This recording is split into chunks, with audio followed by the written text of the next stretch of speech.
Bu məsələlərlə bağlı deməli bəzi qeydlərə baxaq. Birinci qayda. Ma inkar şəkilçisindən sonra ır 4 cür indiki zaman və ar 2 cür eyni zamanda az rızı əvəzlənməsi olan zaman qeyri-qəti gələcək zaman şəkilçisi işlənirsə, onda ma inkar şəkilçisi sayətini itirir və təkcə m şəklində qalır. Və bunlar ır və ar həm də leksik şəkilçi ola bilir deyə bunlar deməli ancaq zaman şəkilçisi olanda bu qayda keçərlidir və zamana görə artırılır. Məsələn, belə deyirik, alır, indiki zamandır.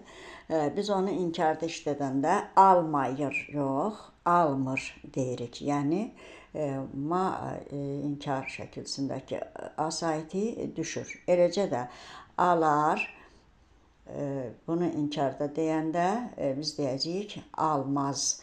Burada iki əvəzləmə baş verəcək, indi bundan sonra danışacağıq. Yəni, almayar deyə bilmərik, deyəcəyik almaz və ma inkar şəkilçisindəki a saiti yenə də düşür və şəkilçi təkcə m olaraq qalır. Və bu da onun digər şəkilçilərlə birləşərək bir heca yaratmasına səbəb olur ki, bu da həmin dediyimiz müəyyən çətinlikləri tərkibə görə təhlil zamanı yaradır. Ona görə bu qaydaya diqqətli olmaq lazımdır.